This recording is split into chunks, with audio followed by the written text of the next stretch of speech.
Hola, mi gente. Welcome to Kiss My Crafts. I hope you guys are doing great. You're probably wondering why am I in the recliner if I'm doing a whip and chat. I'm not in the mood to diamond paint. It is fall, and when fall happens, I get into a mood to cro- crochet, cross stitch too. But right now I am in the mood to crochet, and this is what I started last night. This is going to be a giant granny blanket. I'm loving this yarn. Let me show you what it is before I get into the whip and chop. This is called Ferris Wheel by Lion Brand. It is a weight 4 yarn. It is 270 yards. It's machine washable and dryable. And it is so soft. It's acrylic, but it is so soft and so nice to work with because it doesn't split, doesn't give me a problem. It is actually pretty fabulous. It's the first time I'm working with it, and I had ordered it from Lion Brand because sometimes they throw these 4 for 10 or 3 for 10 specials, and I take advantage if it's something that I'm interested in or something that I've already had and love. During COVID in 2020, they were throwing them 4 for 10 sales like crazy, and I racked up on the shawl in a ball and the shawl in a cake, which I have so many of. Um, so they had this one some time ago this year, and it was 3 for 10, and they're normally $5, so I took advantage. And now right now they're having a sale, and these are $3.49. So last night I ordered more because I didn't have enough for a full blanket. Um, when I got these, the intention was to make shawls out of them. So I bought two colors, two cakes of each color. I bought 3 colors. I have 2 here with me. But yesterday I was just the past few days actually, I've been kind of binging on crochet videos, and specifically 2 channels. One is Bag a Day, and the lady's name is Crystal, and she started talking about this other channel called the Yarn Addict, and it's a new channel, and this channel blew up. They already have over 7,000 subscribers and have been around for only a month. So I've been watching both, and they kind of enabled me. So last night I went on the Lion Brand website to see if this was on sale, and lo and behold it was. So I ordered more of each of the colors that I'm going to make this blanket in, so now I will have enough. It's just yummy. Look how pretty these colors are.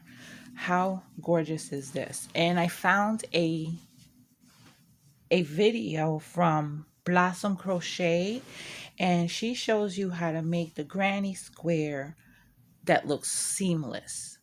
And if you're a crocheter, you know what I'm talking about. When you make a granny square and you go up to the next row, you will be able to see the seam where you started and ended your rows. You can't see it here. You can't see it on this because of the way she shows it. And I'll link that video down below in case you're curious. Anyway, I'm not here to talk about crochet, but let me show you the other color that I'm going to put in this. This one's called Summer Day, and this one's called Sprinkles. They're pretty similar, so I thought they would work well together with adding a couple of extra different colors, like more of this orangey tan and more of the pink on this one. And the blanket's already been claimed. I swear I can't show this person any yarn because they go crazy with all the yarn that I show them. The colorways. She's not a crocheter, but she loves color. And when I showed her the yarn and what I started, she was like, "Oh my God, I'll pay you. I gotta have that." But I would never ever charge a dear friend for anything. unless I'm selling something. That's a different story. That's business. I don't take commissions on crochet because then it becomes work, and I don't want to do it. I want to do it because I feel like doing it and I want to do it. But I do enjoy simple. I kept it simple and a granny because I want the color. I want it to be about the color and not the stitch. Anyway, what am I here for? This is my Break the Silence Whip and Chop. Break the Silence is an event that I'm hosting with Kakisha Warren. I'm kind of, like I said, called myself earlier in the group the silent hostess because I have not been doing as much as I should be. Um, but Keisha understands, life right now for me is all about work and taking care of dad. And it is not a life. So that's not what I'm here to talk about though. So I'm gonna take a moment and I'll be right back. Okay, I am back and I am going to crochet while I talk. And another reason why I love the granny stitch is it's mindless crochet. You don't have to think about it. Sometimes I'm watching something on TV and I feel the stitches and I don't really have to look. Um it's a cluster of 3 double crochets and I just feel the stitches and it's mindless crochet. Anyway, I'm almost done with the first skein and um I will be attaching, this one is sprinkles, so I will be attaching what's the other one called? Summer Day. I hope that's the one that I ordered. I think it is. I hope so. I gotta check. Anyway, even though even if it's not, the one I ordered is also similar with these colors, so it'll go. Um, let's talk about the event. Break the silence.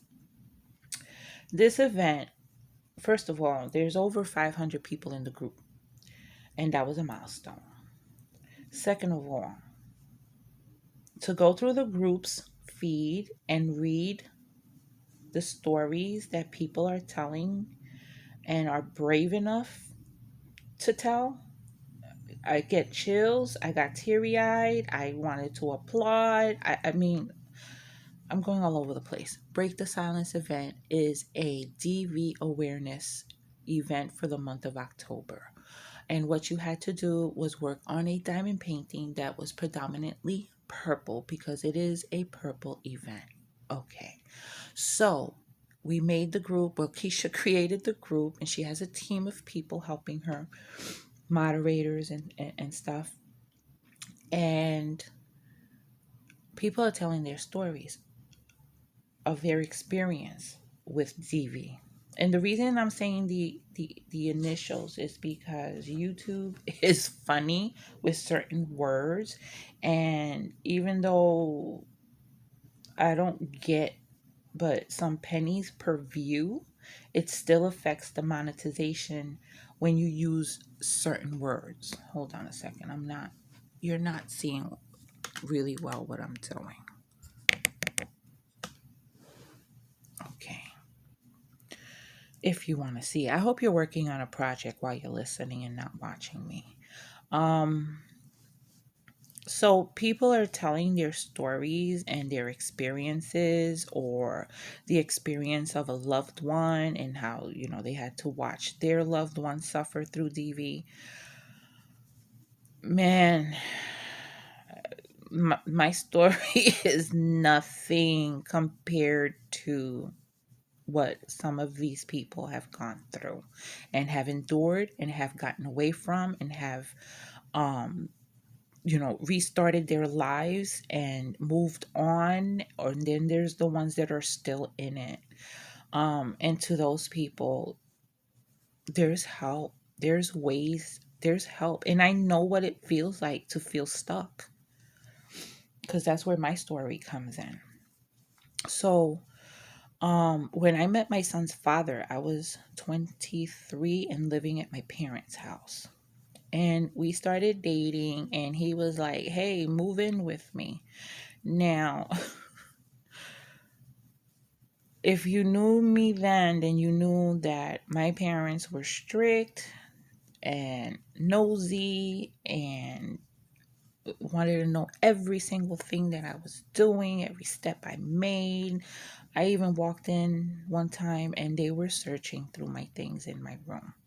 I don't know what they were searching for. At that time I was going to school. What were they searching for? Drugs? I don't know what they were searching for, but I felt violated. I felt distrusted. I didn't feel like they had any reason to do that. I was going to school. I would hang out with friends and I would come home, and I don't know what the problem was. But they just were just suffocating me. So when this man said, "Hey, move in with me," I didn't think twice. I was like, this is a chance to get away from them. Not have to find an apartment or a roommate. And I can live a different life. I'll have more freedom. I'll have uh I'll have less to answer to of where I was, what I was doing, this, that, and the other. I'm gonna be an adult. That's how I was thinking. I'm gonna finally live the life of the adult that I am. Because my parents didn't let me be an adult. So I moved in, and the red flags were there.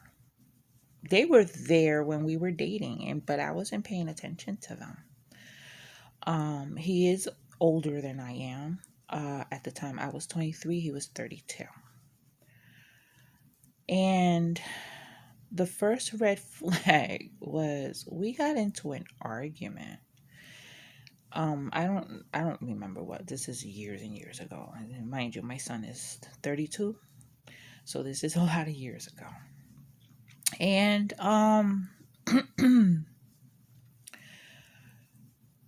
we got into an argument and he cursed at me. And I had never been cursed at by a supposed significant other or boyfriend or whatever ever before that. And I got mad. I was mad. But his body language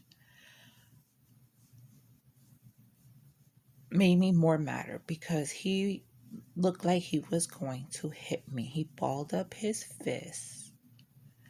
And me being who I am, I went in his face and I'm like, go ahead and try it because you're going to spend the next couple of nights in jail. Because I will call the cops. So you go ahead and try it. Needless to say, I guess he didn't want to spend the night in jail because he didn't.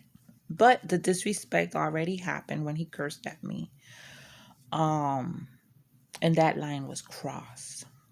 And the way he balled up his fist, the thought already entered his mind that he wanted to strike me. But uh, the argument ended. Things, we made up, whatever, and I didn't think about it. I didn't feel disrespected. I feel we passed it, and that was the end of that. But that type of behavior continued. The mouth that this man had was so nasty and disrespectful anytime he got upset. Um, for a little while, okay, this is what he would do. If he didn't say anything and was upset, he wouldn't speak for like 3 and 4 days. And sometimes I didn't even know why he was mad. I had no idea because there was no argument. It was either something I said, something I did. Um, and at that time, I blamed myself. Like, what did I do? What did I do? Why are you mad? Why you're not speaking to me? That kind of shit. Humiliating myself and lowering myself to a different level than what I was used to. Um, and that went on. That was our relationship. Sometimes we were fine, and then sometimes something would trigger him and he'd stop speaking to me for days. And then when he would finally speak to me, it would be a fight. It would be name calling. I'm not gonna go into every instance, but I'm gonna give you some examples. Um, when I was pregnant and I was 7 months pregnant, he got mad at whatever and told me to go get an abortion. I was so hurt. This was my baby. This baby was due in 2 months. And you're talking about me going to get an abortion? Are you fucking serious? You know. And then now his job enabled him to take care of the house. So when I had my son, I became a stay-at-home mom, housewife, whatever you want to call it. We weren't married. We lived together, but it was like a married couple. So I cooked, I cleaned, the house was spick and span. I took care of my son. I did the groceries. I did the laundry. I went and would go to pay the rent. I did all the errands. He needed an appointment. He needed something done. I would be the one making the phone calls. I did all that. Kudos to stay-at-home moms, because y'all do more than somebody who works 9 to 5. I'm sorry, because your shit is 24 hours. Your job is 24 hours. You are a child care provider. You are a maid. You are a cook. You are a bookkeeper. You are a errand person. I mean, you do it all, okay? But this man didn't think that because I didn't work and make money, I was what he would call, now and then, a do-nothing bitch. Bitch came out of his mouth so much that my son at 3 years old called my mom a fucking bitch. Yeah. The threat of violence would be there. Oh, I said the word. The threat would be there whenever we would have a fight. The name calling, the hurtful words, because I would get hurt. Because this man is supposed to love me, and he's saying these things to me. I was a loyal woman. I've always been a loyal woman. And to anyone that I dated, because that's just me. I see my dad cheat on my mom so many times, and I saw what it did to her, that I couldn't do that to somebody else. It's not right. If you're not into the person you're with, then move on. But he would call me a whore.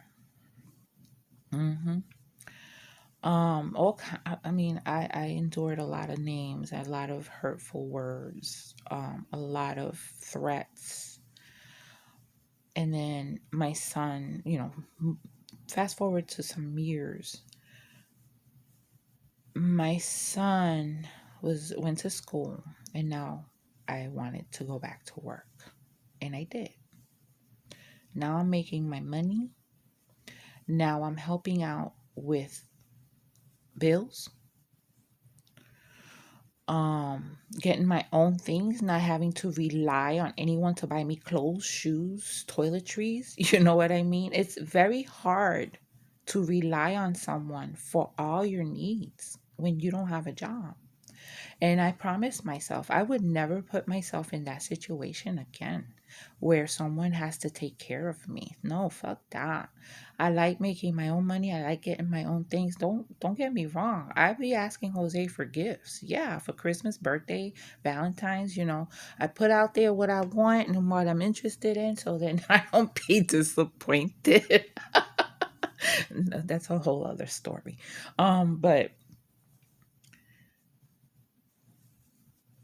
so I was working, and now I wasn't a do nothing bitch. I was just a bitch, and I thought I was hot shit because I had a job, and Um, I still won't be able to make it without him, and go ahead and leave and see if you can do it, and that kind of shit.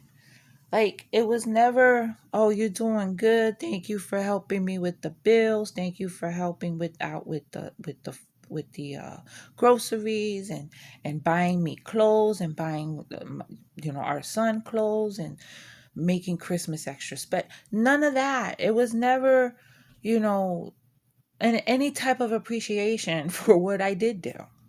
There was always an issue. Then it was jealousies. I mean, he was very jealous to begin with. The jealousies of when I got home 15, 20 minutes later than normal. Now I'm being accused of having some dude at work, which, if you worked with me, you know there were none. But, it was 10 years of this, 10 years of this. And I got to a point where I didn't want to go home. I was not happy. Um, I couldn't stand to hear his voice. I couldn't stand to be touched by him, be near him, um, or much less sleep in the same bed. He liked to drink beer, and usually drank beer a couple of times during the week, especially on Friday when the work week was done, and during like football season, baseball season, and stuff like that.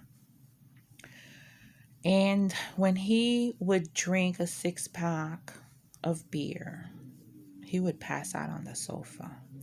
So guess what I started doing? I started encouraging him to drink more so that he could pass out and stay on the sofa and not go in the bed, because I couldn't stand to be near him. And I became very unhappy. I didn't want to come home from work. I took whatever OT was offered. I would go pick up my son. Now, my son came out of school at 3 o'clock. His father worked in a hospital. He was a carpenter, and the company he worked for was had contracts with the hospital nearby. He got out of work at the same time my son got out of school. You would think that he would pick up my son. So this way, when I came home from work, I didn't have to go down to my mother's to pick up my son, to come back to cook dinner, help my son with homework, get him bathed, this, that, and the other, clean up the kitchen, blah, blah, blah, get ready for the next day. Because I did all that. I still did the laundry. I still did the grocery shopping, having a full-time job, and I still helped my son with his homework. I still took care of him completely, because his father did absolutely nothing for him. His father would say the stupidest shit, like, oh, I'm going to be the mystery in his life. What the fuck mystery? Why? Your son should know you. You should have a relationship with him. You know what I mean? And that was another problem that I have, is that sometimes he treated my son like my son was in the army. And he was the sergeant.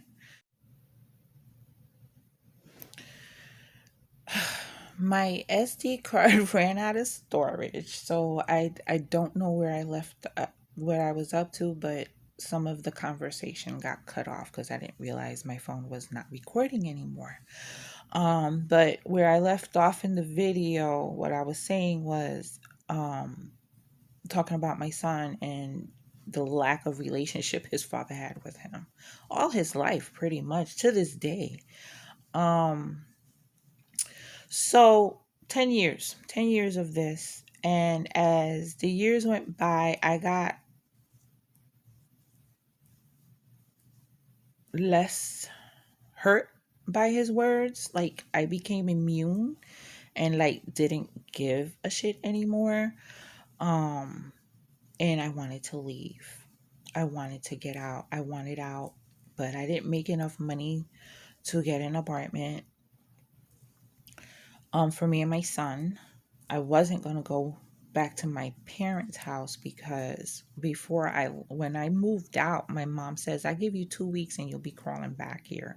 So my pride kept me from telling anybody anything that I was going through all that time. I didn't really tell my friends. I didn't tell my family. I didn't tell anybody what I was going through. And how unhappy I was, because I became very, very unhappy. And one day I was at my mom's house, and my brother, the one that lives downstairs, was there. And we're having coffee and we're just talking. And my brother says, "There's something wrong with you. You're not the same person. You're not happy. What's going on?" And that was that was what I needed, for somebody to see that something was wrong. Not that I showed it. I guess he must have seen it in my, I don't know, in how I was acting, because I didn't cry. I didn't complain. I didn't tell anybody. I kept that shit to myself because I was embarrassed that Maritza, the freaking Rican, would accept this type of treatment. No one would believe that. But anyway, that's what I needed. And that's when I told them. I wasn't specific. I just said, I'm not happy and I want to get out of there. And my mom's like, come home. You know what? I didn't waste no time. The next day, I called work and said I wasn't going to come. I told my supervisor exactly what was going, not exactly what was going on, but what I was planning to do. Um, and she was like, okay, take the time that you need. And I packed my clothes, my photo albums, my son's clothes, his toys, and I left. I left anything else that belonged to me behind. My brother came and helped me. I had a shopping cart. My mom lived down the block, by the way. I had a shopping cart and two big duffel bags, and I left. I left a simple note. I can't live here anymore. I'm not happy. Goodbye. That's it. Pretty much almost exact words, if I can remember correctly. I didn't waste time with words. Words didn't affect him. He didn't care about words. He didn't care about feelings. He didn't care what anybody else was going through except himself. Now, during the 10 years, did it get physical? No, he never laid a hand on me because he knew better. That was not something, I would like to think that was not something that I was going to accept or stand for. To me, verbal abuse, emotional abuse wasn't part of DV. I didn't think so at the time. So I left. Of course, he was upset and he came to the house, to my mom's house, ringing the bell, calling up, drunk. Um, I didn't answer. I talked on the phone like, a couple days later, and like, this is it. I don't want to go back. This is it. This is it. This is it. Um, Let me tell you something. When I walked out of that house, that apartment, and closed that door for the very last time, I felt this heaviness and this pressure just lift off of me. And it was one of the best feelings that I've had, because I felt free. Because I felt stuck for a long, long time. I felt very stuck because I couldn't afford a New York City apartment, even though back then they were a lot cheaper than they are now. But I was making minimum wage, and minimum wage at the time was like, I don't know, less than $5 an hour. Am I aging myself right now?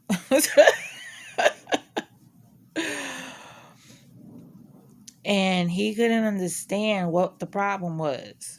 He just couldn't understand. Oh, I'm sorry, I've changed. No, you're not going to change. That's your way. That's how you are. Because hanging out with his sister, my son's aunt, I found out so many things about him that really turned me off. And that was a big part of why I fell out of love, if I was ever in love to begin with. Which I don't think I was. But yeah, she told me of things how he treated his previous relationships, and it was a major turn off. So I went back to mom's with my son. It was a it was a big deal for my son. He was upset. He was crying. He missed his room. And then my parents and I got a bigger apartment so we can all be comfortable, because where they lived, my son and I were like sharing a room. So we got a bigger apartment, and it worked out financially for both parties, because we split the rent, we split the bills, and it was good. I was fine. I was fine. I was happy. I was happy. I was relieved. I was happy. The only problem I was having is that my son missed his dad, or so he thought. My son missed his dad, and his dad didn't really do anything to spend time with him. I didn't ask for child support. I really didn't want it. I really didn't want anything to do with him. But for the sake of my son, I wanted him to be a father. And I would fight with him to be a father to my son. But after a while, I just stopped. And after a while, my son stopped wanting to call. And I would tell him to call his father on Father's Day, birthdays, Christmas. And then by the time my son was like 15, he was like, I ain't calling him. He don't call me, I ain't calling him. So they had basically no relationship to this day. His father would pop up once in a blue moon, like on his birthday, but his thing was, we broke up and it's your fault that I don't spend time with my son. I'm like, we don't have to be together for you to be a father. He had two other daughters. He's now being a father to them, I guess. I mean, we talk now and then for the sake of my son, and we have a more civil relationship now, because he was finally diagnosed while he was in his late 50s. He was diagnosed with bipolarism. And so that's what's like, he told me. He called me one day via the Facebook Messenger. And I hesitated. I mean, we talked now and then, because he would send money to give my son, even though my son doesn't have a relationship with him. He would send money, on his birthday and stuff, and I would give it to my son. But when he told me that he was diagnosed with that, I was like, oh, you should have gotten checked years and years ago. So he seems to be a better person, and he tried to have a relationship with my son, but I guess in my son's eyes it was too late, you know. And I'm not gonna force my son to have a relationship with somebody he doesn't want to have a relationship with. And then it's funny because my son was also bipolar. So I don't know if it's hereditary or what. But because of all that, my son suffered as well.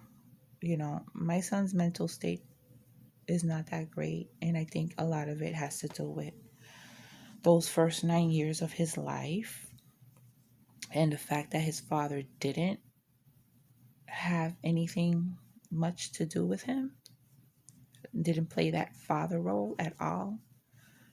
And I always feel guilty about that. I always will feel.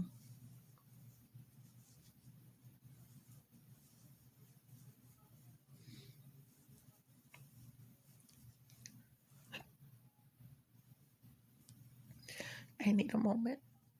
I'm okay. I always feel guilty that I didn't take him out of that situation a lot earlier. that I didn't handle it differently, that I didn't hide or try to not let him see what he saw or heard mostly. I'll always feel guilty because I feel that that affected him a lot. It affected him a lot.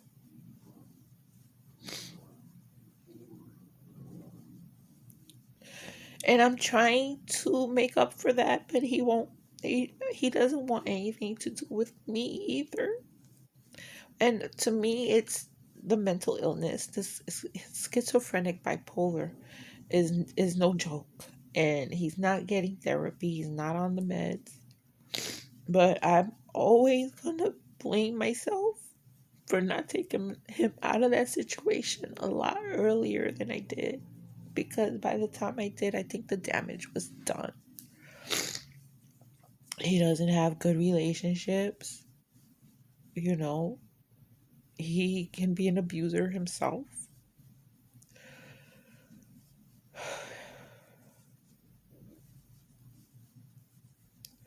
And now he doesn't want anything to do with me.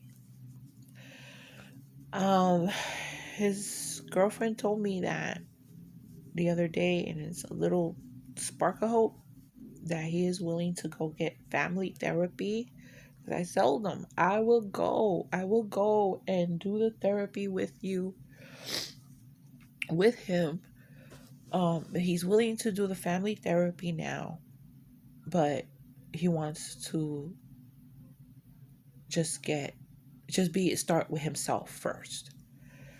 It's a sign, but it's something that he has said before, so I don't know if it will happen or not. I just gotta pray and hope. I don't go near him. I don't force him to talk to me because something triggers him when it has to do, and he hears about anything about me, he gets triggered, and I don't want him to get in trouble because he got in trouble in 2019. He had a fight with his girlfriend and it got physical, and he spent the night in jail. I spent the night, half the night in the courthouse waiting for his arraignment. I was there for him. He came to live with me for 3 months after that because there was the the DA's office put a restraining order against him, so he couldn't go near the girl and near her house and all that stuff. It was a rough time for him. But that's when he went and got help and he started doing better. Then COVID hit and he was in the hospitality field and he had no work and he was struggling and he was blaming himself, and now he was mad at life again. He stopped taking the meds and he stopped going to therapy and he stopped talking to me. Excuse the sniffling. But anyway, mi gente, it's not worth staying in a situation because it affects you, it affects your children, it affects your family, it affects all that have anything to do with you, especially you. It is not worth taking it. No one's going to change. No one's going to do better. There might be situations where there is some kind of abuse and things do get better. I'm sure. I just haven't heard of them. um, once an abuser, I think always an abuser. Especially if they're not willing to admit, you know, an abuser is always blames the other person. They It's your fault. You made me do this. You made me say that. But it's not your fault. It's not your fault. It's the abuser's fault because they have no right to talk to you any kind of way. They have no right to put their hands on you at any time, no matter what you do. I don't care what you do. No one on earth has the right to put their hands on you unless it's self defense. Because if you put your hands on me, I'm going to hit you back. That's a different story. Get help. There's help out there. There is help. I had an aunt that I love dearly. She's no longer with us, but she was abused from the time she got married to the time she died. And in the earlier, well, majority of the years, it was physical abuse. And my mom, my aunts, they tried to help her. And she would leave. She left this man 3 or 4 times, but she would always come back. And even in her old age, like she wasn't that old when she passed. She passed because of cancer. I can't find I can't find the I cannot find, I have a feeling I'm gonna have urine barf in here. I can't find the end, and this doesn't tell. The red hearts tell you. Oh, anyway, her kids saw her abused. I mean, she left 3 times and she came back 3 or 4 times, and she stayed abused. And at the end, when she was sick, he was still verbally abusive. I mean, he even told her once, either get better or die, one or the other, but hurry up. Some shit like that. Man, you don't know. Okay, can we find the end here? So I saw her go to the hospital so many times. But if a person doesn't want to leave, there's nothing you can do or say is going to make them. And that's the sad part. There's too many people, because it's not just women, men get abused too. um where the fuck is the end of this? I can't find it. I'm gonna have to unravel it. Um yeah, her abuse was physical, verbal, mental, you name it, she had it. She got it. And it was sad to see her, because she was the nicest, most sweetest, most thoughtful, most generous, kindest person you can ever meet. And I'm not just saying that because she's my aunt. I'm saying it because it's the truth. Oh man, I want to finish the row, but I don't think I'm going to have enough. I ain't going to have enough. I shouldn't have started it. Hold on, where are we? Okay, I'm going to unravel this and cut the string and start. Or should I do that? It's going to be an abrupt color change, because it's going to go from this to this.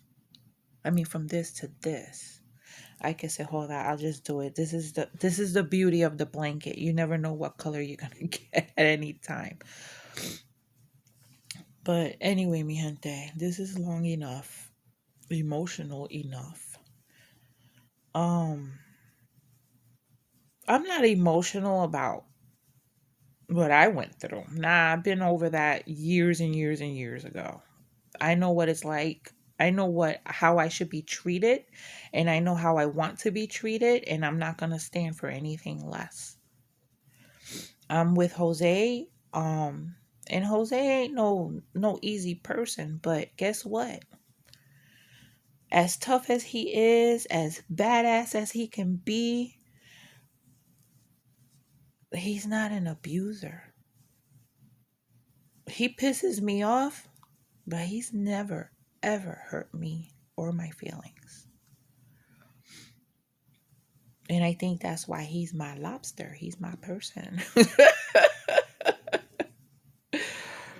But people, if you're in a situation, get help. There is help out there. There's places you can go to, and it's gonna be rough. It's not gonna be easy, but you can do it. Get your kids out of it. Get your kids out of the situation. I'm not an expert on where to go and resources and stuff like that, but Google is a wonderful thing. If you need help finding any kind of resources, any kind of number to call, inbox me. I'll do it for you. I'll find it for you. Just get out of there. Get out of the situation if you're unhappy, if you're not in a good space. Too many people lose their lives in the hands of their spouse. And don't let it get to that. Seriously. Don't let it get to that. My experience is minimal compared to so many others, but it's still an experience. It's still something that affected me. It's something that changed me. I think it changed me for the better because I really don't take no shit. I won't take shit from anybody. But and I don't think I ever will.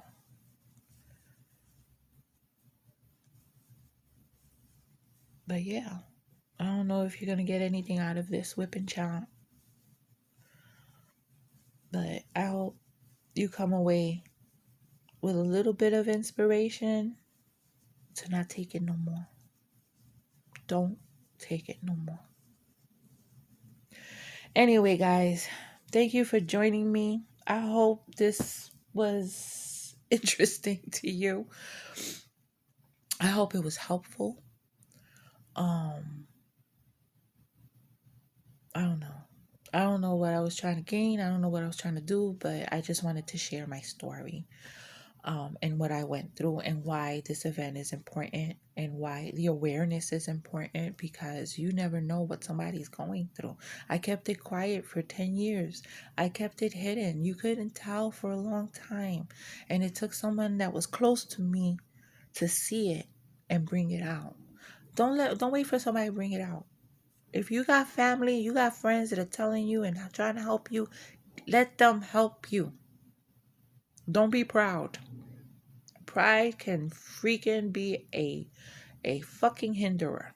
Okay? Don't be proud because that was what my problem was. I was too proud. I didn't want anyone to know that I failed and that I didn't make the right decision when I moved into that apartment. I didn't want anybody to know. I didn't want to admit it. I finally did and finally learned my lesson. Sometimes parents mean well and what they tell you is for your own good. And my parents told me not to do it. My parents pleaded me not to move in with that man. But I didn't listen. And I should have. But I was young and stupid. Don't be young and stupid. And don't be old and stupid. Get your help. Get some help. Do something about your situation. All right? I'm here for anyone. I know I take a long time to answer messages right now. My life is in turmoil. I'm not happy. I'm just miserable in my situation. But yeah, reach out if you need somebody to talk to. Anyway, mi gente, thank you for joining me. If you made it this far, thank you so much. You know you rock. And you know what to do. Until my next video, take care of yourselves, be safe, and besos.